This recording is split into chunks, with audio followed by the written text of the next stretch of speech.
and I believe in you. I believe in the simple things and everything you do. I believe in the heavens above, and I believe in truth. I believe in the love we have, because I believe in you.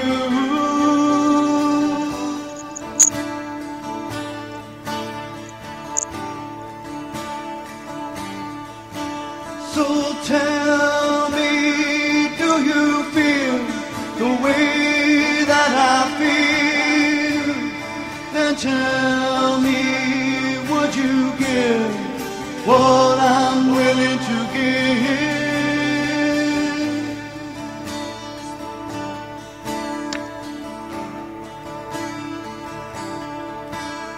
And I believe in honesty, and I believe it's true.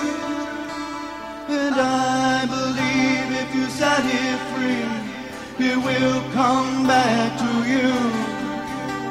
And I believe that things were meant to really be. And I believe in the love we have, because I believe in you.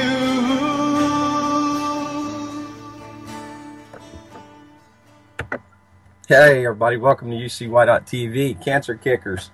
Vince Easley standing in for Cynthia Brooks. My guest today is Daniel Lewis Crumpton. Great guy, man. We're going to have a good conversation. I'm going to throw some curveballs at him, but I bet you he's a pinch hitter. So I want to dedicate this show out. I made a post on my Vince Easley Facebook page and got a little conspiracy theory type that's thrown out there. Of course, that falls in logical fallacies. But an anchor, my conscience, Connie, that from back in school days, she's what I like to call a normal person.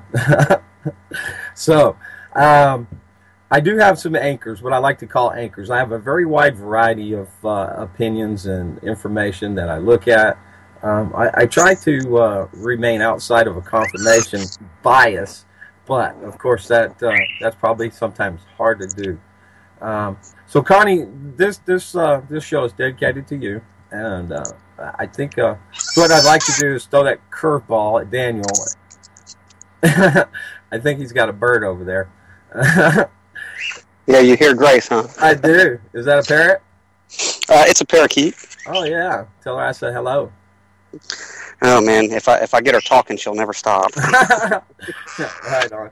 So listen, I told you we were going to talk about alternative technology and treatments to cancer. Well, what I'd like to do is I'd like to get you to give us kind of an idea of how you have the perspective about conspiracy theories and people that which I described as normal. That because this is relatively, well, it's not really new, but it's new to catching on to some. All the information out there, we've still been so conditioned to get that from the mainstream, and we take for granted people that we give authority to, and we take their opinion, and they're saying a lot of things that I, for myself, have discovered are nothing more than lies, deception, and scams. So, you know, when you're invested into society, into your life, you've poured all of this into it that makes who you are, it's kind of hard to go against the grain and take a different view. So, Daniel, I'd like you to weigh in and kind of give me something what I'm missing here. Yeah, sure. And it's ironic that you would want to talk about that. I was having a conversation with somebody earlier this week about that. And, you know, as far as conspiracy theories go and conspiracy theorists go, we have come a long way in the past 10 years, bringing up things like 9/11 and John F. Kennedy and false flag terrorism. More and more people are starting to look into it, thankfully, because of the internet. We were able to get that information out quick. But I was speaking to somebody very close to me this week about it, and I said, some of the things that we discuss, you can't talk to everybody about it. The Bible says, don't throw your pearls before swine. They'll turn and rent you. And she asked me, why is that? Why is it that some people react violently whenever you try to bring up perspectives of the world, of worldviews or the news that is contrary to what they've been led to believe? And I said, well, you got to look at it this way. The human psyche is like a building. It's like a structure. And most people build it on a foundation. Now, typically that foundation is given to them either through, government schools or, organized churches, things of that nature. But they build their entire worldview and their entire thinking process on this foundation that was given to them. And somebody who is a knower or a seeker, people like you and me, people who, on UCY, what we tend to do is, like a good architect and engineer, we go underneath the foundation to understand it. Jordan Maxwell talks about that a lot, to stand under the foundation. That's what understanding is, to look at every little detail to see if the structure is going to be able to rest on that foundation. The difference between people like you and me and others who react violently is that they don't bother to do that. We get under there and we go, wait a second, there's termites under here, or this baseboard is faulty. So whenever you do approach people and you start talking about concepts like conspiracy theories, as far as politics, religion, or big pharma, and natural cures and things of that nature, you're tugging at their worldview. Think of their mind as like a Jenga block. You're tugging at the Jenga blocks at the very, very bottom, and the conscious mind will kick into a self-defense mechanism because you're threatening their worldview. Right. So now, go ahead. Most worldviews are defined from, like you said, a political view or a religious view, and it really locks us in, and we build our foundation on that. And anytime somebody attacks at a foundation, they feel like they themselves are being attacked, and I think a shutdown comes on. Now Chuck's in chat, and Mr. O'Chelly from the O'Chelly Effect coming up here in a little bit later, and I'll give you guys information on his show directly.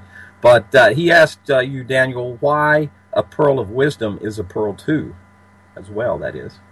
What, could you rephrase? Could you ask that again? I'm sorry. Yeah. Why a pearl of wisdom is a pearl? Why is a pearl of wisdom? Good question, Chuck. The reason that a pearl, how are pearls made? Extreme pressure from the clamp. That's what makes the pearl.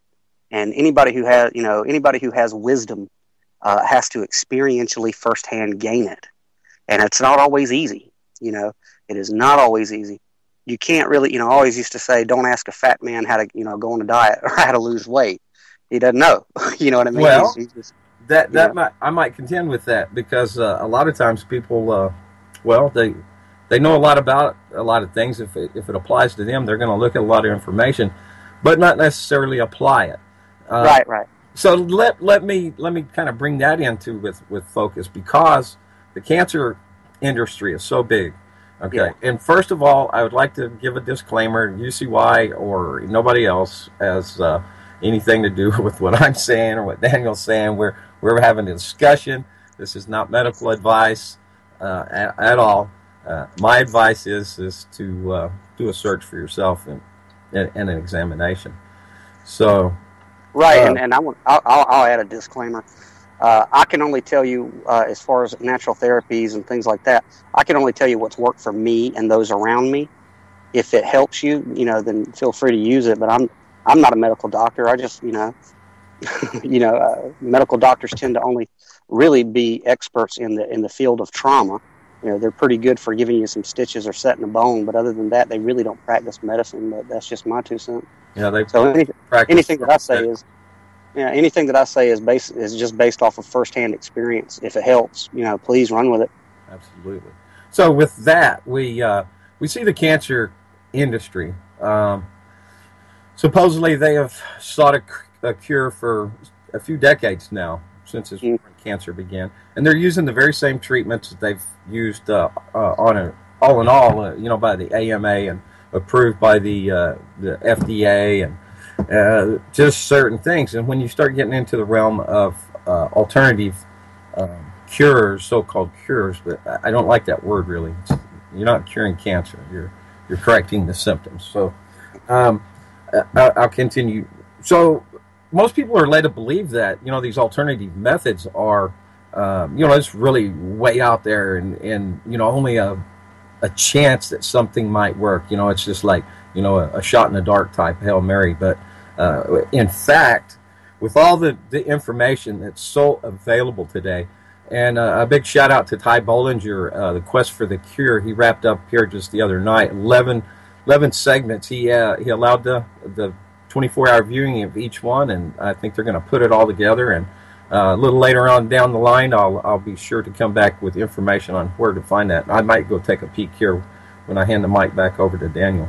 So anyway, shout out to him. Had a lot of fantastic guests and just a world of information. So with that, all that information out there, sometimes it's easy to get overloaded. People get bogged down, and when you're sick, you just want to lay down anyway. So let me hand it back to you. Yeah, cancer has deeply affected my life. Everybody knows I'm very, very close to my parents. My father's crossed over, but my mother's caretaker, and I watched her father pass away of cancer, and it was an ugly thing. It was horrible, and to see the toll that it took on my mom. One of my mom's greatest fears when I was growing up was that she would develop cancer because she had seen what it had done to her father. And that was something that she really, really thought about. And I want to make the point before I get too far into this, that, my dad always used to say, when the mind is weak, the body will suffer. Health health and healing isn't just material. It's mental. A lot of your thought processes is going to affect your body. What you're feeding your conscious mind and what you're telling your conscious mind is going to affect your body. So I say that to say that was something that she feared greatly, that she would develop cancer. And what do you know? Lo and behold, later in life she did. Now, you could talk about things being psychosomatic, but, what's your mind, you create reality with your mind. If you continue to tell your body, or feed it a thought or an emotion, then, cancer will develop, a sickness will develop. Everybody knows about the placebo effect. You give somebody the actual medicine, and then you give them like a sugar pill or a water pill, and, they almost perform exactly the same because the mind is that powerful.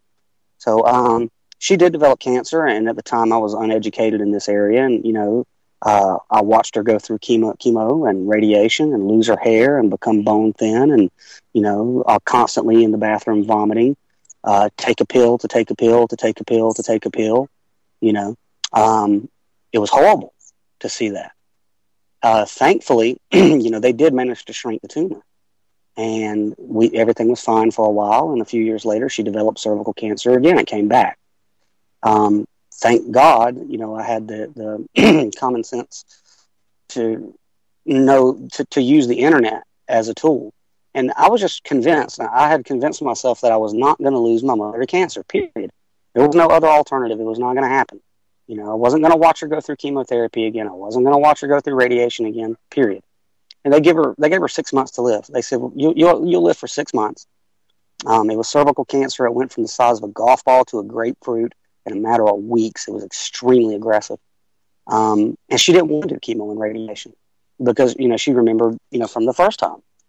And I sat in front of the computer and I said, I'm a deeply spiritual person. I said, there's got to be a cure.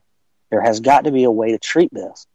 And I came across Edward G. Griffin's book, A World Without Cancer. And anybody who's looking at it, get on YouTube, and there's actually a 45-minute documentary based off the book, narrated by Edward G. Griffin. And it's about this doctor back in the 40s, I believe, who was studying the book of Genesis. And he noticed that in the book of Genesis, God commands us to eat seeds of fruit, and we don't. We spit them out.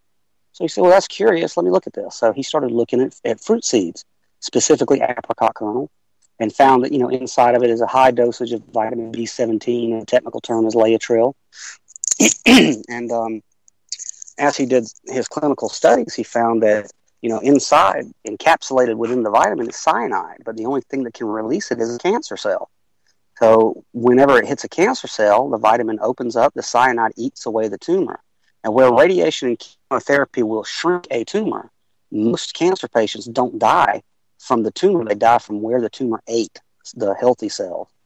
So when you take in vitamin B17, the cyanide kills the tumor, but the vitamin actually heals where the tumor had infected. So, I read it. I did all the studies. And of course, when this guy came out with his studies and said, look, if you pop 7 apricot kernels a day, your chances of developing any type of cancer is 0.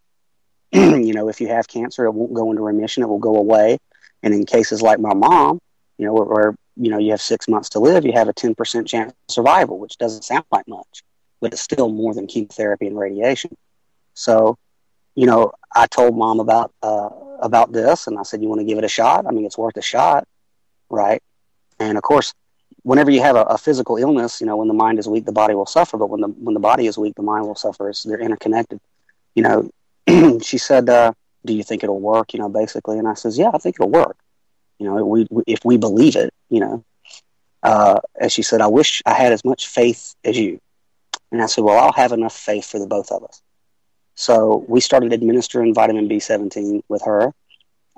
And one of the other key elements, I mean, it's easy to say that this may cure or that may cure it, but one of the main elements is to keep negative people away. Stay away from negative people.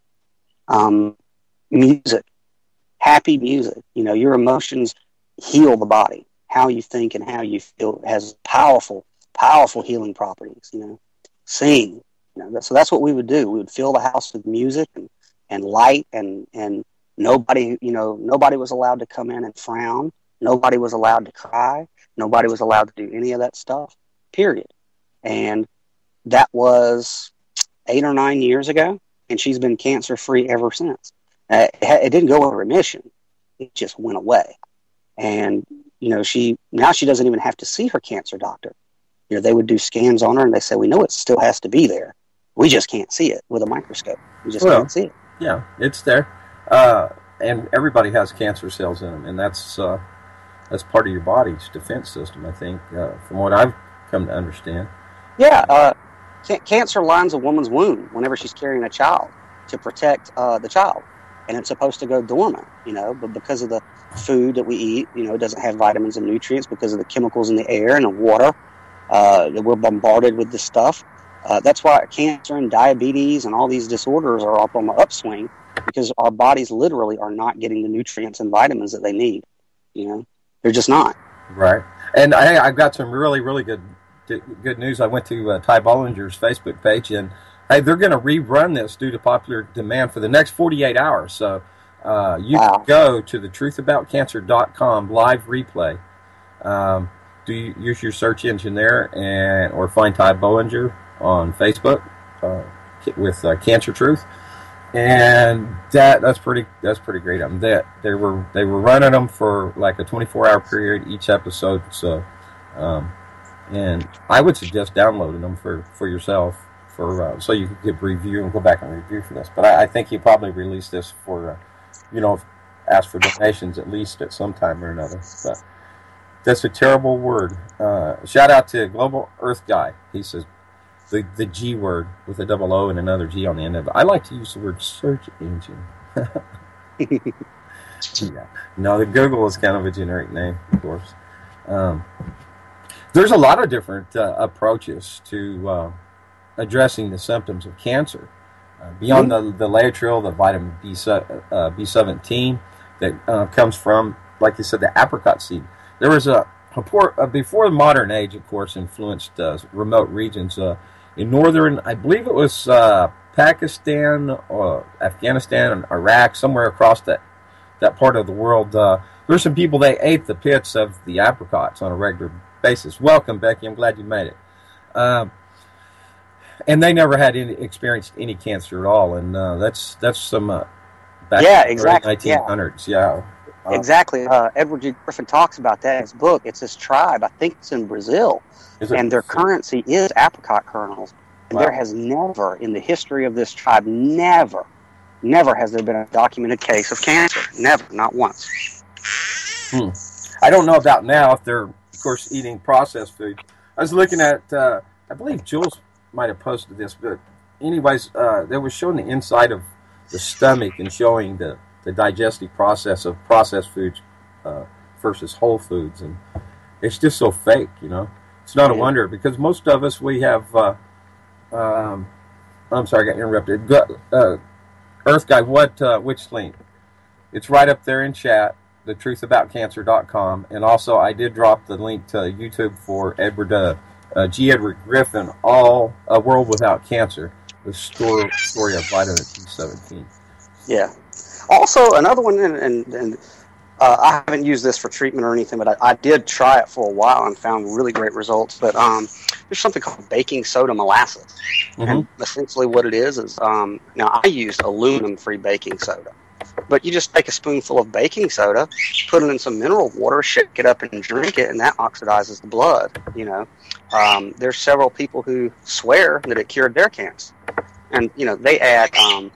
I think they add a little bit of, you know, honey or something like that to kind of get the taste out. But I know I was drinking it. I would drink 2 or 3 pints of, you know, water with baking soda in it and felt so energized. I mean, you know, it gets the blood pumping. You think straight. It cleans you out. So I would suggest that too, looking up baking soda molasses on your search engine. Yeah, for sure. I have actually right here behind me. I can reach it. Hold on, I'm going to unplug this in. I have a couple of things here. All right, I'm going to plug my headset back in. I have some organic molasses. It's kind of good to get the organic, the unsulfured molasses. And I also have some Bragg's apple cider vinegar as well, unfiltered. And it has the mother in it, so unpasteurized. And it says naturally gluten-free for some reason on there. I guess a lot of people have now developed a problem with gluten, and my thinking on that is it's probably not the actual gluten. It's probably all, well, it could be. So, but a lot of the grains, of course, you know, being GMO'd and all the pesticides and herbicides and all that. Becky wants to know who's bird. That's Grace, Becky. That's Daniel's little girl, parakeet. Actually, that's my friend Sarah's. It's her bird. I'm kind of babysitting her right now. All right. Somebody in chat asked how you spell that seed. I wanted to go ahead and, because apricot kernels, because the federal government doesn't want people to know, it's kind of difficult to get apricot kernels. But if you go to apricotpower.com, you can actually get vitamin B17 in a pill form, because the seed is a little bit bitter. What we would do is we would grind it up and put it in boost shakes for my mom, but it's a little bit bitter to the taste. It looks like an almond. But if you go to apricotpower.com, you can order apricots by the pound. They're, let's see, about $12 a pound. I mean, that's dirt cheap. $12 a pound. And you can get it in the pill form if you don't like the seeds. Yeah, I do a lot of eating a lot of weeds and stuff about. I walked across the field earlier today and gathered some stone pears and picked some different little herbs. Oh yeah, I've got some aster. I haven't tried this yet, but it's supposed to be good for your brain power, and I need all the help I can get. Oh, speaking of which, and all, like I was saying, you know, physical ailments and your emotions go hand in hand, right? I'll tell this story. I'm pretty sure I have her permission. Before we went on the show, I was, you know, kind of thinking about some of the stuff I wanted to say, you know, some of the stuff I wanted to hit on, and I watched a short documentary. It's talking about, in the medical dictionaries right now, there's over 300 mental disorders that you can be diagnosed with. Essentially, everybody in everybody in the world, you know, through big pharmaceutical companies and their marriage, you know, with the medical industry, can be diagnosed with a mental disorder. You know, every one of us, whether it's depression, obsessive compulsive disorder, schizophrenia, bipolar, ADD, ADHD, the list goes on and on and on and on and on. And, you know, you and I both know it's basically to make everybody a customer for big pharma, so they can do serotonin reuptake inhibitors, put you on all kinds of antidepressants that don't solve the problem. They turn you into a zombie. You don't want to move. So that's their approach to mental disorders, is just pump you full of opiates, essentially. And there's nobody that's listening that doesn't know somebody that's on something, for whatever reason. But, that's a huge problem in the world, in this country especially. That's a huge problem, that we are taking the approach, and that the medical industry is taking the approach of the best way to deal with mental and emotional disorders is to basically, what's the word I'm looking for? Sedate the masses, to sedate them. You know what I mean? Have you come across that, Vince?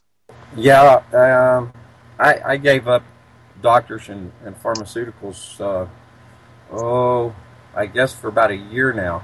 Right. On a very rare occasion, I'll be hoping for aspirin or ibuprofen, but mostly, well, I've got some cockaburras over here. You boil them for 15 minutes, and then I've got all kinds of concoctions and herbs and stuff I add and use, chondroitin and glucosamine. MSM, I buy it at the feed store it's veterinarian for horses, but it'd probably cost you $1,000 to go buy that much at a health food store. This is 1 pound. It costs like $10-11. Yeah.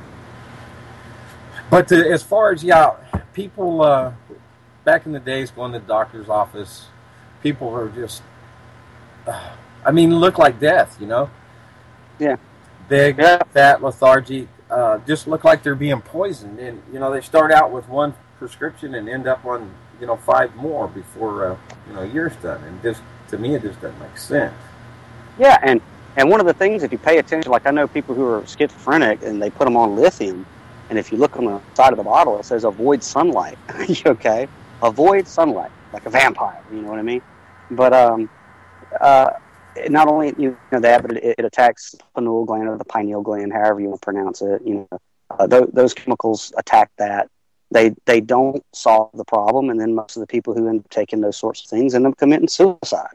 Or, some of your other cases, grab an AR-15 and go shoot up a school or a movie theater. It never fails. Anytime you see anybody out doing that type of thing, when they check it, sure enough, they're on antidepressants or antipsychotics. Yeah. These medicines aren't doing what we're being told. Well, so I'm homeopathic. I don't believe in pharmaceutical treatments of any type because I've seen what they do. But there's a book called The Secret Teachings of All Ages by Manly P. Hall. And in the book, I was just kind of looking over it. He talks about alchemy, internal alchemy. Most of your great philosophers and artists and things like that were vegetarians for the most part. The body cannot turn meat into vitamins and nutrients, and only turns to acid. Period. And the Buddhists will tell you, when you take into your body an animal that was killed by violence, it changes your DNA. You take on that violence, the violence and the fear that animal felt when it was being killed or slaughtered. You literally take that into your body. Whereas plants absorb sunlight, so you're alkalinizing the body. Yeah, life is talked about differently in the Bible between an animal and a plant. And when you think about it, if you're trying to gain life, which would, just logically, I'll probably commit a fallacy here, but if you're seeking life, wouldn't you want to seek it from something living and instead of something dead? Exactly. Well, after the flood, God said, the fear of you and the dread of you I will put in the beast. That's why animals are so afraid of us. They can sense if we have meat in our body. And I was a pescatarian for a long time, only ate seafood, And it was so amazing to me because I would walk down to the park and animals flocked towards me because there was no meat in me, and they could sense it, that I meant no harm to them. Animals would just flock to me. It was one of the most amazing things I ever saw. Before the flood, you could lay down with the lion and the serpent and not be bitten because they could sense it. Animals can sense that type of thing. But so that's something that people should look at, their diets, what they're taking into their body. Yeah, I think I've seen people that are strictly fruitarians, if that's the right word, and they don't even drink water. They get all their water and everything from fruit. But I think originally, man was intended to eat fruits and seeds, and not even Yeah. like the leafy part. Not even wasn't even required there. Yeah. Yeah. And there are some people who look at those recommendations in the Old Testament and they think it's some, totalitarian God commanding just because. But no, he was telling you that because he was trying to give you, the formula for perfect health. You bet. That's And why that's there. and as far as talking about not eating seafood and pig and stuff, a pig, of course, has trichinosis, and it cannot even to this day be certified trichina free. Seafood, mostly they're little filters for the ocean, and look how polluted the ocean is these days. We've had the several spills, Fukushima, of course, the Gulf spill. Yeah. But there's people who say it's okay. I'll tell you this: what made me stop eating meat, or when I did first went there, was a documentary, and I highly recommend it to anybody. It's called Food Inc., and it shows how our food is brought to us and how Monsanto is involved. And after that, I stopped eating meat cold turkey, for the longest time. It's horrible to see what they do to these animals on a humanitarian level. You're talking about, for example, chicken.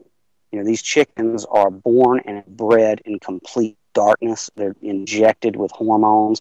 Most of them can't even walk because of the hormones make them so heavy. Their little legs can't hold the weight. And they're put into this machine, of slaughtering.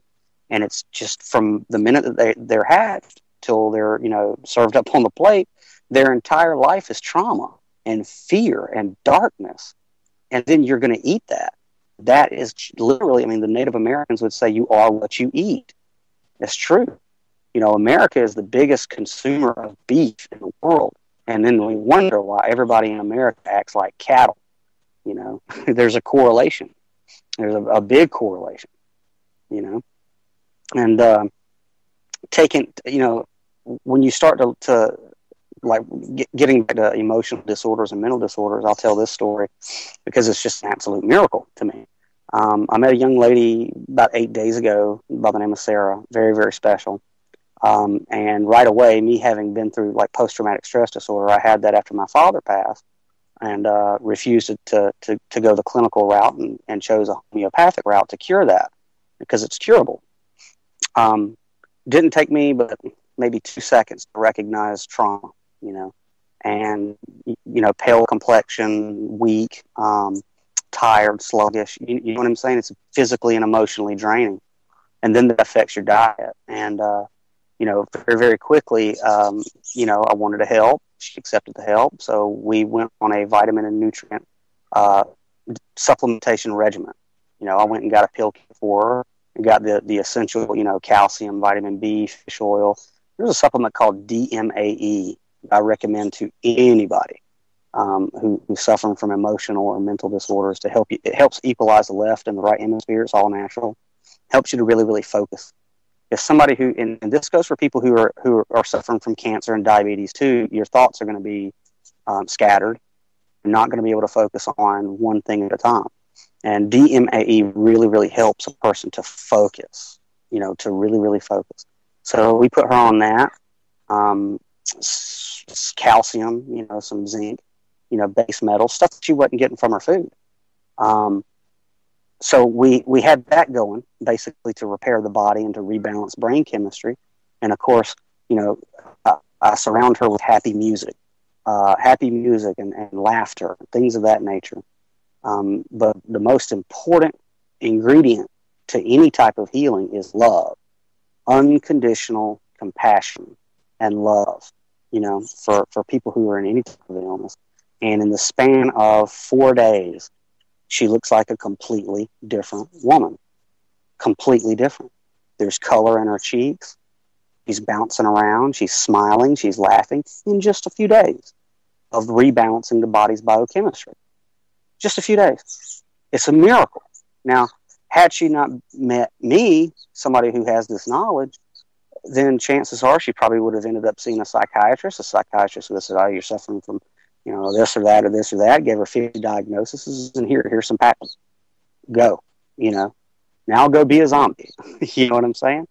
And so I say all that to say that healing is self-healing is not as difficult as people are, would like to believe.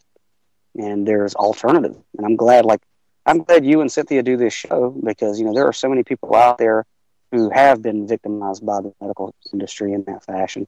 It's sad. It's a waste of human life. It is a waste of human life. And all it takes is a couple of Google searches, for somebody to get on the right path. Oops. And I remember to shut the fan off that time. You got me in the middle of posting. Of course, I'm grabbing all these links and as quick as I can and bringing them back to Facebook and to the chat here. Cynthia Brooks has joined us. Welcome.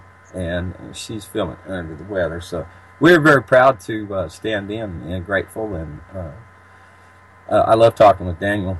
He and I have, I think, share a lot of same thoughts and ideas and seeking the same path. So a great conversation as always. And I heard you on with Chuck Ocelli and Jason Patrick dropped in. I believe that was last week.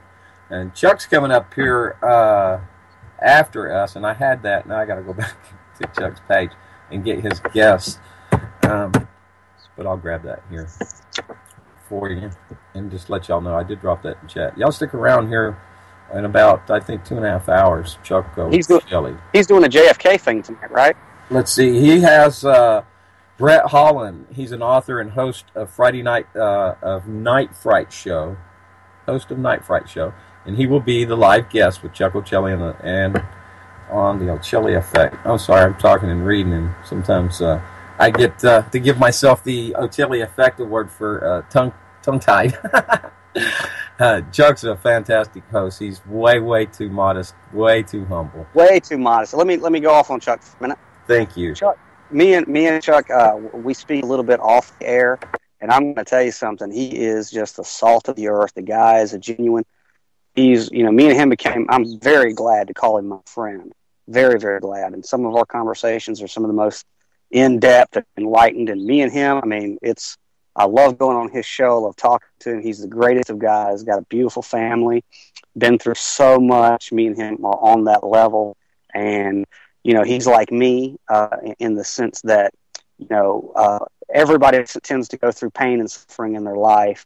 And you can either, let it break you and let it bring you to your knees, or you can take it and go, okay, well, I experienced all this suffering so that I can see it in other people, so I can be used as a tool to heal. And that is where Chuck Ocelli comes from. And God bless him. May the wind be at his back, and I look forward to being back on the show. So Chuck Ocelli is a man. Love Chuck Ocelli.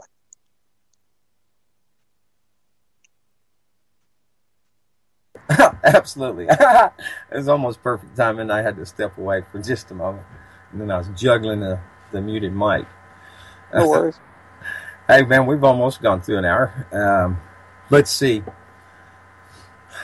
I changed direction because I was going to talk more about some alternative methods to treating your cancer, and we went off towards the direction that I'm glad that we went into.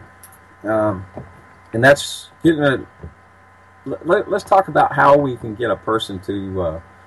How would you approach a person and say, "Look, there's more ways in this world than what you're being told." And when it comes to cancer, for instance, there's just so many other methods. But everybody's so trapped in there. I don't understand how somebody, especially if they have cancer or a loved one, why would they be reluctant to look at other information? It's funny you should say that. After my mom was cured, I was excited about this information. Once her cancer went away, I was like, "Oh my God, the world needs to know this. I need to tell everybody about this." And I think I was at the bank one day, and they had I think it was the Susan G. Komen, whatever it was, a little donation jar. And she asked the bank teller asked me for a donation, and I said, "Oh no, thank you," because most of your charities are scams. They're not using the money for a cure. It's making some people very rich, but they're not using it to find a cure. And I looked at her and I said, "Well, there is a cure for vitamin B17, for cancer. It's vitamin B17. And she looked at me and she said, she had this look on her face like, I was full of crap. And she said, "I wish." I went, no, really, for real. Some people are open to it. Some people are not. I mean, the best that you can do is give them the information, give them the knowledge. But like you said earlier, knowledge is not power. People think, people say that all the time. Knowledge is power. No, it's not. The application of knowledge is power. What good is knowing anything if you're not going to put it into practical use?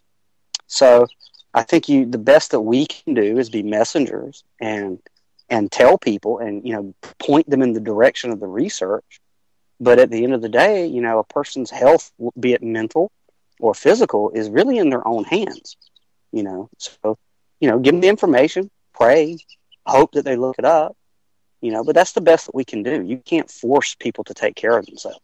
You can't force them to look at this information. All you can do is plant a seed, and hopefully somebody else will come along and water that seed. Yeah.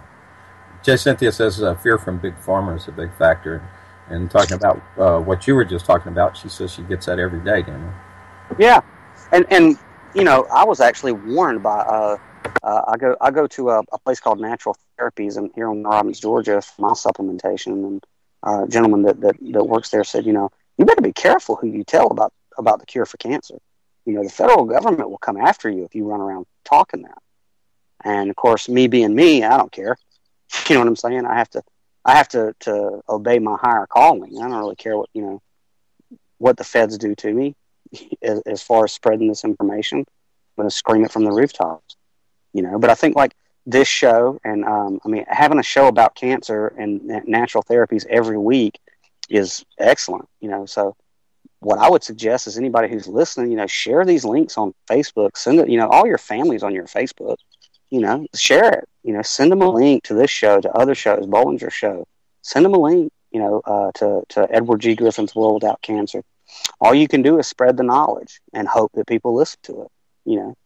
So it breaks my heart whenever I tell people, certain people about alternative therapies, and then they kind of look at you, with this he-hum look, But at least I know, when I put my head down on my pillow, I'm doing my job to pass along the information. Hopefully they'll look it up.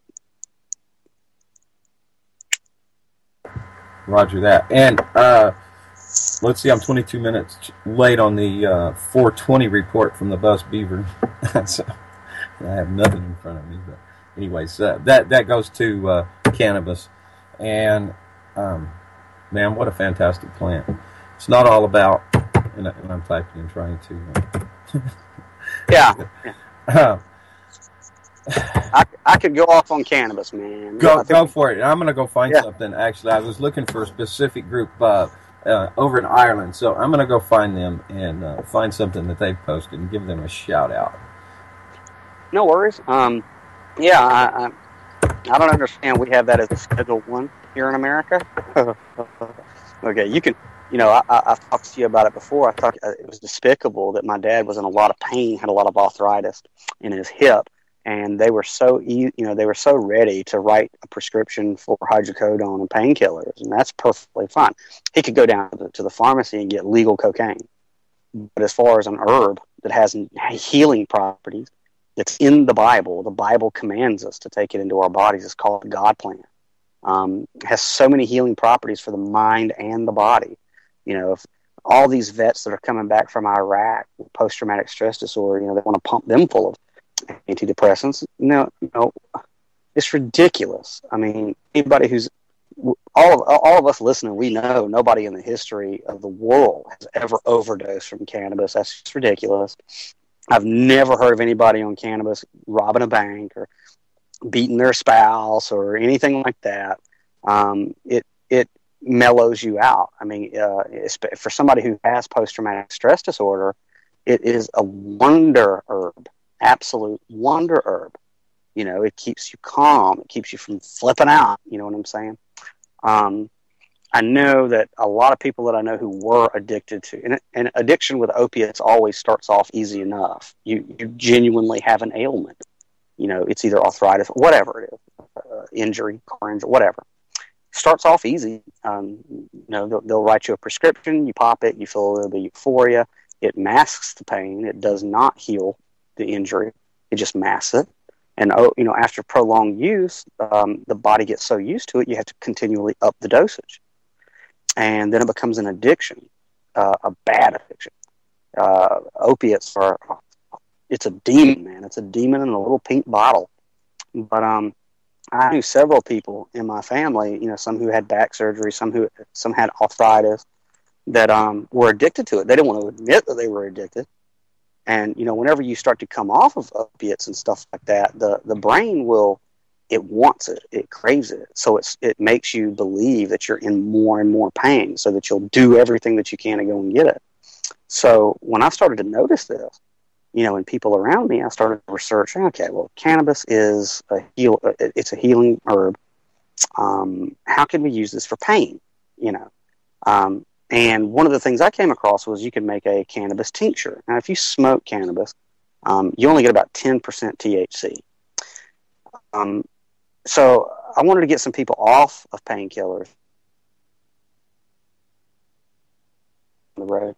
And I got some used tincture bottles, with the eyedropper in it, and got a pint jar and some Everclear. You can get Everclear or Golden Grain, very high proof alcohol. And you take about an ounce of cannabis, grind it up really, really good, put it in a stocking, pantyhose, put it in that, drop it in the mason jar, seal it up real good, and put it in a dark closet. Every day, you take it and turn it once, to mix it. The Everclear extracts 90% of the THC. The longer that you let this sit up, the higher and higher and higher the potency. And whenever you're done, you drain it, and you put the liquid, the tincture, in the eyedropper bottles. And a person who's suffering from chronic pain, you just take 1 or 2 drops under the tongue. It lasts twice or more longer than any opiate. It's not masking the pain. It's actually going to where the injury is, and it's healing it while it offers relief from the pain. So I did that and passed it out to people who were on painkillers, and saw them come off of painkillers at the drop of a hat. That's how powerful cannabis is. And, knowing that and seeing how many people are on pharmaceutical painkillers and things like that, it's a travesty and it's a shame that in the year 2014, you can go to jail for this, for something that is completely natural, doesn't harm anyone. But we know what this is about. It's big pharma has a vested interest, and anybody can grow cannabis. Anybody can grow cannabis. That's why it's called a weed, huh? yeah. And so it's sick to me. And that's one of the things that kind of fuels my activism. And decriminalization is something that me and the guys at ZenInTheCar.com are kind of looking at this year. We haven't really hit on that. I've written a few articles about it, but it's not something that we've actively pursued. But it probably is going to be something we're going to actively pursue this year, because I personally firsthand saw my father go through a lot of pain that could have easily been alleviated had he had access to an herb that is a miracle. It's a miracle herb. So that's my position on it. Not to mention, cartoons are awesome when you're using them. There's a lot of good plants that are considered weeds that I use myself, and like I said, I'm off pharmaceuticals, so that's a pretty good thing as far as I'm concerned. I'm not worried about more side effects from something else, and I was on opiates. One guy I met in Walmart, he's all like, "Man, I'm so hooked on these things, and now I use more than I'm prescribed, and what can I do to get off of them?" I said, "Smoke lots of weed." And exactly. Sure, make oil actually. And he said, "Man, I get drug tested." I said, "Ain't that something?" Yeah. Yeah, it's perfectly okay to poison himself with these synthetic opiates and stuff. Well, it's like we said the other day. My particular angle of looking at decriminalization is, okay, we can go through this whole process of trying to get legislation passed, which is worse than pulling teeth, but the quicker and easier route is to simply evoke your First Amendment. personal nullification of what the state. There's 3 Supreme Court cases: Marbury versus Madison, Shuttlesworth versus Alabama, and Murdoch versus Pennsylvania. And these 3 Supreme Court cases have never been overturned in the history of the Supreme Court. And essentially, when you put these 3 cases together, one is a religious case, and the other one is about a license and things of that nature, which is irrelevant because the 3 cases together set a precedent. And basically, when you put the 3 together, it's Marbury versus Madison, Murdoch versus Pennsylvania, and Shuttlesworth versus Alabama. When you put them together, what they say is that the Constitution of the United States, the Bill of Rights, is the supreme law of the land. It cannot be contradicted. Okay? It also says that no state or municipality can come along and write an act, a statute or an act. The definition of a statute or an act is only given the force of law by mutual consent. That means you and the quote-unquote authorities have to agree that it's a law before it becomes a law. That's what a statute and an act is. So that's kind of like a contract in a sense. Then you're agreeing to a contract with them if you. Yep, that's right. If you submit or stand under or understand, as it explained, I'm sorry, number 2, Chuck. As it is explained to you in a court of law. But let me interrupt real quick. This is from Cynthia, and I'm laughing my ass off. She says Everclear, by the way, is good for restless vagina syndrome. So. I wouldn't know, but thanks, Cynthia. I'll keep that in mind. For the lady parts. And she would like you to come back on air with her next week, Daniel, next Saturday. She said she's loving the broadcast. Well, sounds like a plan, Cynthia. I hope she feels better by then. Yeah. She said her bird's a little louder than her her problem. No, I'm fixing to get on the bus. Yeah. Tell her I'd love to. I'd love to come back on. I love talking about stuff like this. I'd love to be able to help her out and cure that for her. Yeah. But getting back to the cases, what those cases say basically is no state can come along and write a statute or an act that contradicts the 10 Amendments of the Constitution. And if they do, that it is null and void of law, not in open court of law, but before the ink dries on the paper. It's a nullity of law. You cannot write a subservient law. The states can't write a law that contradicts the supreme law. Okay, that's what they say. And these cases also say that if the state does come along and write an arbitrary statute or an act that violates the 10 Amendments, that the citizen can go ahead and engage in their right with impunity, which means they cannot be punished. So the states arbitrarily came along and said that cannabis use is illegal. Okay, well, we got a First Amendment. First Amendment says I have a free expression of worship. I look at my Bible or any other holy text, and in every holy text it says that cannabis is the God plant and that we're supposed to take it into our body. So the supreme law of the land says that we can use it. Now the states came along and wrote a law that says you can't. According to the Supreme Court, you can ignore that. You can ignore all of that and engage in the right anyway. So the quicker and easier route to making cannabis accessible is to spread that knowledge and get people to exercise their First Amendment. And the more and more people that we can get to do that, to educate the system, then we don't have to go through some legislative process to get some stupid bill passed with politicians that are bought out by lobbyists like Big Pharma. We just have to get each and every individual citizen to just engage in their God-given rights. That's all we have to do. It's that simple. We don't have to draft any type of a bill. If you want to go that route, okay. But in the meantime, we have to become we the people, and we have to get back to those 10 amendments. We have to. And you know, that's a part of personal responsibility for our own health. You know, getting, you know, to all these remedies. Me and you talked about Codex Alimentarius. You know, they passed that a few years ago. And Codex Alimentarius basically makes everything in a vitamin shop illegal. You know, now they're not arresting people for it yet. It's coming. You know, they always pass those laws and then they start to enforce them later. They always slip them in under the door, and then later on they start to enforce it. But yeah, you go down to your health food store, and everything in the shop is contraband. This is stupid, man. This is insane.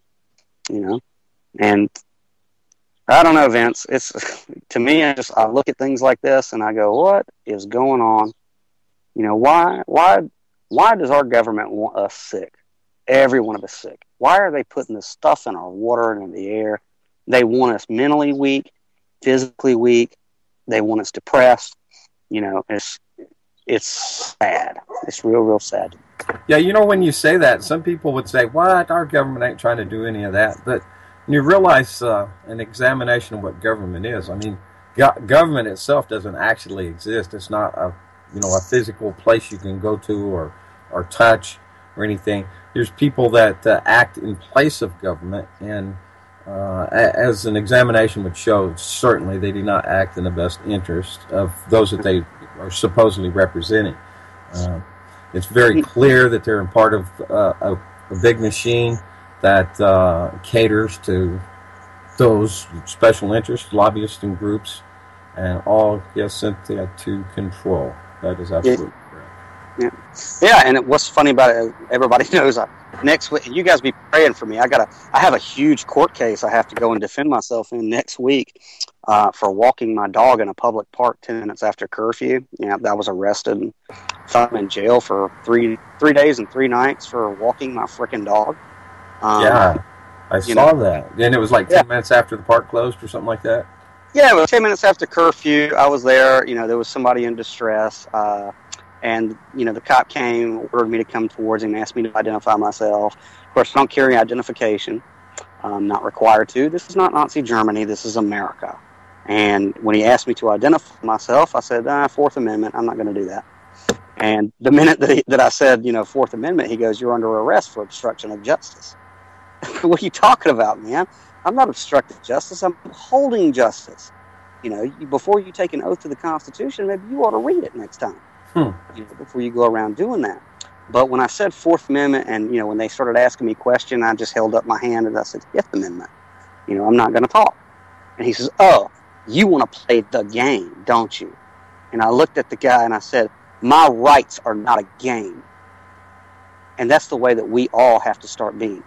It's not a game. It's not a game. There's a generation coming up behind it. The reason that we're in the position that we're in right now is because the generation before us was apathetic, and they just went along with this stuff. And complacent. It's complacency. And we got to go along to get along. And like I was talking to you about Sarah, she has 2 beautiful daughters. 2 beautiful daughters, and they've been around me a lot this past week. And I look at them and I go, you know what? I am not. If they nail me to a wall, I'm going to fight tooth and nail to make sure that this stuff does not get put on their shoulders and their generation's shoulders. I'm not going to let it happen. I'm going to do my part to keep them from having to fight an uphill battle. And Absolutely. I think we all have to do that. It's our responsibility, isn't it? Yeah. But anybody listen, go to a park and look at kids and ask yourself if you want to pass this crap off onto them, or if you're going to stand up and do something so that they can live in a country that was like our great-great-grandparents knew, a free country. There's a lot of people who think that this country is over with and the republic is falling, we're all doomed, and I don't believe that. I'm an optimist. And all it takes is one generation. Hey, we're out. Love and peace, y'all. Buster Tarpley's next. Chuckle Shelly at 2 hours. Thanks, Daniel. I appreciate it. Love, love, love, love. Say Cynthia. Next week, stay tuned. I believe in angels, and I believe in you. I believe in the simple things and everything you do. I believe in the heavens above, and I believe in truth. I believe in the love we have, because I believe in you.